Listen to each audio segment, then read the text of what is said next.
اعوذ باللہ من الشیطان الرجیم، بسم اللہ الرحمن الرحیم۔ اب یہ طویل رکوع جو ہے یہ ہے حضور سے خطاب میں۔ انہ لتنزیل من رب العالمین وانہ لتنزیل رب العالمین، اور یقیناً یہ قرآن جو ہے یہ تنزیل ہے تمام جہانوں کے پروردگار کی، اس کی طرف سے نازل کی جا رہی ہے۔ نزل بہ الروح الامین، اس کو لے کر اترے ہیں یا اس کو اتارا ہے روح الامین نے، الروح الامین، امین فرشتہ یعنی حضرت جبرائیل علیہ الصلوۃ والسلام، علی قلبک، آپ کے دل پر۔ اس کو میں نے بارہا اس سے پہلے کوٹ کیا ہے کہ وحی کا محبت جو ہے جہاں وحی نازل ہوتی ہے وہ قلب محمدی، اور قلب کے اندر جو روح محمدی ہے وہی ریسیپینٹ ہے وحی کی۔ ہمارا جو انسانی علم ہے ایکوائرڈ نالج، وہ سمع بصر حواس خمسہ کے ذریعے سے جو معلومات ملتی ہیں انہیں یہ فؤاد، یہ کمپیوٹر یہ ان کو پروسیس کرتا ہے، اس سے ہمارا علم بڑھ رہا ہے۔ ایک علم وہ ہے جو براہ راست قلب کے اوپر آتا ہے فرشتے کے ذریعے سے۔ یہ القاء، الہام عام انسانوں کے لیے بھی، رویا صادقہ، سچا خواب کبھی دکھا دیا اللہ نے، جو واقعہ ابھی ہونے والا ہے وہ آپ نے دیکھ لیا، وہ کہاں سے دیکھ لیا؟ کسی آنکھ نے نہیں دیکھا ہے وہ، بلکہ یہ کہ وہ در حقیقت وہ اس قلب کے اوپر وارد کیا گیا ہے۔ تو یہ جو ہے یہ وحی، یہ ہے ریویل نالج، اور اس کی ایک شکل وہ ہے جو محفوظ ہوتی ہے، جو فرشتے کے ذریعے سے آتی ہے، جس کی حفاظت کا پورا بندوبست ہوتا ہے، جس میں شیاطین کی کوئی دخل اندازی نہیں ہو سکتی، وہ صرف انبیاء کے لیے تھی۔ اس وحی کا دروازہ محمد رسول اللہ صلی اللہ علیہ وسلم کے بعد بند ہو گیا۔ البتہ الہام، رویا، کشف یہ چیزیں اب بھی ہیں، لیکن یہ حجت نہیں ہے دین میں۔ دین میں حجت قرآن اور سنت، باقی کوئی شے حجت نہیں ہے۔ ہاں کسی کا اپنا کشف جو ہے وہ ذاتی کشف، اس کا اگر وہ شریعت کے خلاف نہیں ہے، ذاتی الہام اگر شریعت کے خلاف نہیں ہے،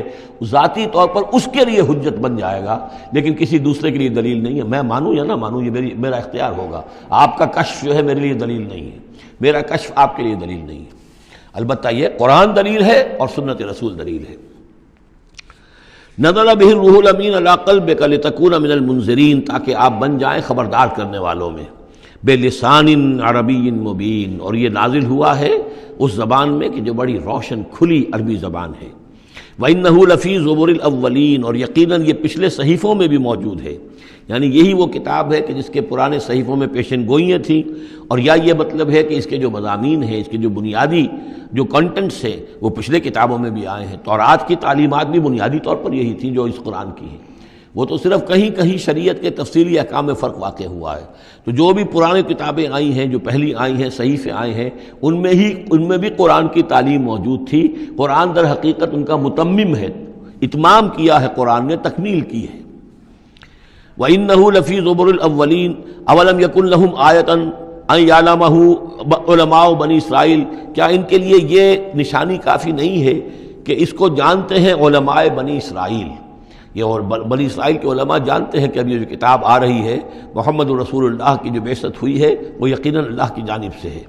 وَلَوْ نَزَّلْنَاهُ عَلَىٰ بَعْضِ الْأَعْجَمِينَ، اور اگر ہم نے اس قرآن کو نازل کر دیا ہوتا کسی عجمی پر،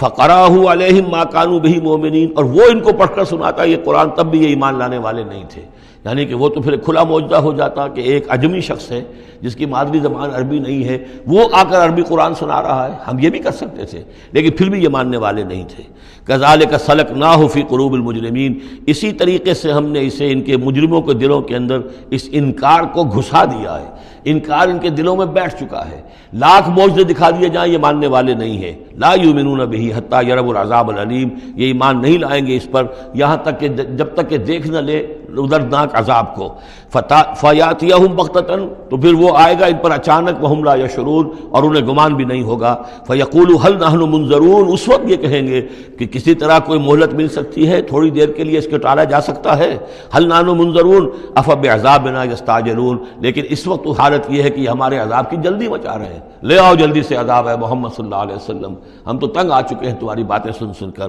افبعذابنا یستعجلون، تو کیا یہ ہمارے عذاب کی جلدی مچا رہے ہیں؟ افرأیت ان متعناہم سنین، تو دیکھیے اگر ہم انہیں چند سال اور بھی یہاں پہ رہنے کا، بسنے کا، فائدہ اٹھانے کا، اگر ہم ان کو مزید مہلت دے دیں، ثم جاءہم ما كانوا یوعدون، پھر آئے وہ عذاب ان پر کہ جس کا ان سے وعدہ کیا جا رہا ہے، ما اغنی عنہم ما كانوا یمتعون، تو یہ سارا متاع، مال و متاع دنیاوی جو ہم انہیں دے رہے ہیں یہ ان کے کچھ کام نہیں آئے گا، یہ انہیں اس عذاب سے بچا نہیں سکے پہنچے گا۔ وما اہلکنا من قریۃ الا لہا منذرون، اور ہم نے نہیں کبھی بھی کسی بستی کو ہلاک کیا مگر یہ کہ اس سے پہلے منذر آتے رہے، خبردار کرنے والے آتے رہے۔ یہ قاعدہ کلیہ سورہ بنی اسرائیل میں آ چکا ہے، وما كنا معذبین حتی نبعث رسولا۔ وہ جو عذاب استیصال جس کو کہتے ہیں، جڑ کاٹ دینے والا عذاب، قطع دابر القوم الذین ظلموا، وہ رسول کی بعثت کے بعد، اتمام حجت کرنے کے بعد، ذکرا یہ یاد دہانی ہے، یہ نصیحت ہے، وما کنا ظالمین اور ہم ظالم نہیں ہیں، ما تنزلت بہ الشیاطین، اور یہ قرآن لے کر کوئی شیطان نازل نہیں ہوئے ہیں، جن جو ہیں وہ یہ بھی کہتے تھے کہ شاید جن ہوتے ہیں، ان کا یہ خیال تھا کہ جو بڑے بڑے شاعر ہوتے ہیں در حقیقت ان کے پاس ان جن قابو میں کیے ہوتے ہیں جو اتنی اچھی اچھی باتیں ان کو کہیں سے جوڑ کر شعر بنا کر دے دیتے، کیسے کہہ دیتے ہیں یہ شاعر لوگ، یہ ان کے اپنے اپنے گمان تھے۔ تو کہتے ہیں قرآن کو بھی کہیں شاید کوئی شیاطین جن ہیں کہ جو نازل کر رہے ہیں، وما تنزلت بہ الشیاطین وما ینبغی لہم، ان کے لیے ممکن ہی نہیں ہے، وما یستطیعون، وہ اس کی استطاعت ہی نہیں رکھتے، انہم عن السمع لمعزولون، وہ تو سننے سے بھی معزول کیے جا چکے ہیں۔ یہ یہاں پہلی مرتبہ آ رہا ہے، ویسے آگے چل کر یہ مضمون کئی مرتبہ آئے گا کہ جب بھی اللہ تعالیٰ کی طرف سے کسی رسول کی بعثت ہوتی تھی تو خصوصی پہرے لگا دیے جاتے تھے آسمانوں پر کہ جو وحی لے کر فرشتے نازل ہوں اس میں سے یہ شیاطین جن کچھ اچک نہ لیں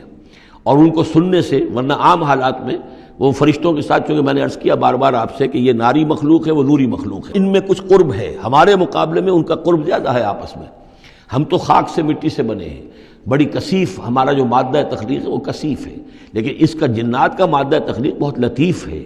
ان کے وہ جو مارج من نار سے بنائے گئے ہیں، تو ان کا وہ قرب ہے جس کی وجہ سے کہ وہ فرشتوں سے کوئی اچک لیتے تھے، کچھ خبریں لے لیتے تھے، لیکن جب خاص طور پر وحی یا نبوت کا دور شروع ہوتا تھا تو خصوصی پہرے کر دیے جاتے تھے، اور یہ سورہ جن میں بڑی تفصیل سے یہ بات آئے گی، انہم عن السمع لمعزولون، وہ تو اب سننے سے بھی معزول کیے جا چکے ہیں، اب اس کا امکان نہیں ہے کہ وہ کوئی سنگن بھی لے سکے۔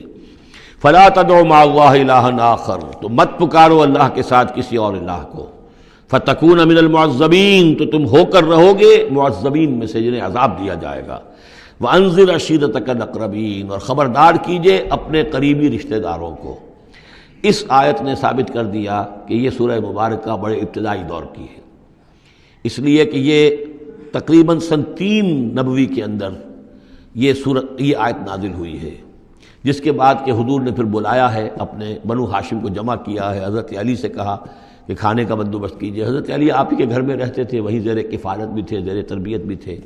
کھانے کا اہتمام کیا، بنو ہاشم کو جمع کیا، حضور دعوت دینے کھڑے ہوئے، لیکن وہ سمجھ تو چکے تھے کہ اس کام کے لیے ہے، کھانا کھا کر انہوں نے شور مچایا، ہنگامہ کیا، چلے گئے اور آپ کی بات نہیں سنی۔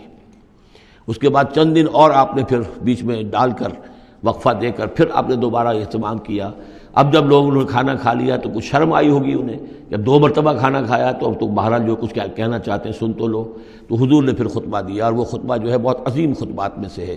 میرا چھوٹا سا کتابچہ ہے دعوت اللہ، اس میں نے وہ درج کیا ہوا ہے۔ میں حیران ہوں، اصل میں ہمارے ہاں حدیث کی کتابوں میں میری علم کی حد تک موجود نہیں ہے،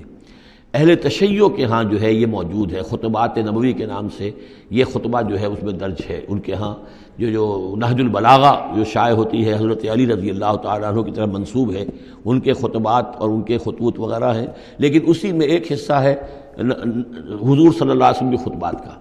لیکن مجھے یہ بہت وثوق سے محسوس ہوتا ہے کہ وہ خطبہ ہے وہ کہ جو وہاں دیا گیا ہے، کہ جو حضور نے بنو ہاشم کو جمع کر دیا ہے۔ اس وقت نہیں ہے کہ میں آپ کو خطبہ پورا سناؤں، لیکن دعوت اللہ اور انگریزی میں اس کا ترجمہ بھی کال ٹو اللہ موجود ہے، جس میں یہ پورا متن اس کا موجود ہے، بہت مختصر خطبہ ہے،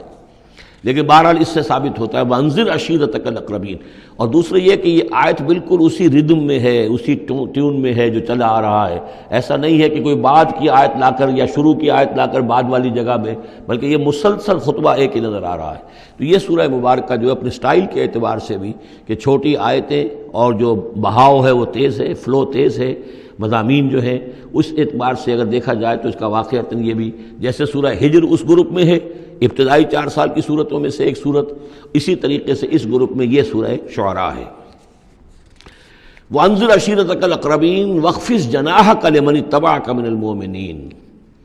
اور اپنے آپ کندھوں کو، بازوؤں کو جھکایا کیجئے ان لوگوں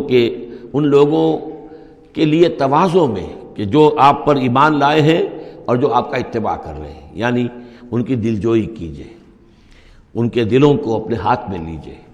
وَاخْفِضْ جَنَاحَكَ لِمَنِ اتَّبَعَكَ مِنَ الْمُؤْمِنِينَ، یہ آ چکا ہے سورہ ہجر کے اندر بھی، بلکہ یہ بھی ایک بہت قرب ہے، سورہ ہجر کے آخر میں بھی یہ الفاظ آئے ہیں وَاخْفِضْ جَنَاحَكَ لِلْمُؤْمِنِينَ۔ یہاں صرف یہ ہے کہ وَاخْفِضْ جَنَاحَكَ لِمَنِ اتَّبَعَكَ مِنَ الْمُؤْمِنِينَ، وہاں تھا وَاخْفِضْ جَنَاحَكَ لِلْمُؤْمِنِينَ۔ فَإِنْ عَصَوْكَ فَقُلْ إِنِّي بَرِيءٌ مِّمَّا تَعْمَلُونَ، پھر یہ اگر آپ کی نافرمانی کریں، آپ کی بات ماننے سے انکار کر دیں، تو کہہ دیجئے کہ میں بری ہوں اس سے جو تم کر رہے ہو۔ قُلْ يَا أَيُّهَا الْكَافِرُونَ لَا أَعْبُدُ مَا تَعْبُدُونَ وَلَا أَنْتُمْ عَابِدُونَ مَا أَعْبُدُ، اور آخر میں لَكُمْ دِينُكُمْ وَلِيَّ دِينِ، یہ اعلان برات ہے کہ اب تمہارا دین اور ہے، میرا دین اور ہے۔ انی بریء مما تعملون وتوکل علی العزیز الرحیم، اور اے نبی آپ بھروسہ کیجئے، توکل کیجئے اسی ہستی پر جو العزیز اور الرحیم ہے، زبردست ہے لیکن ساتھ ہی مہربان بھی ہے۔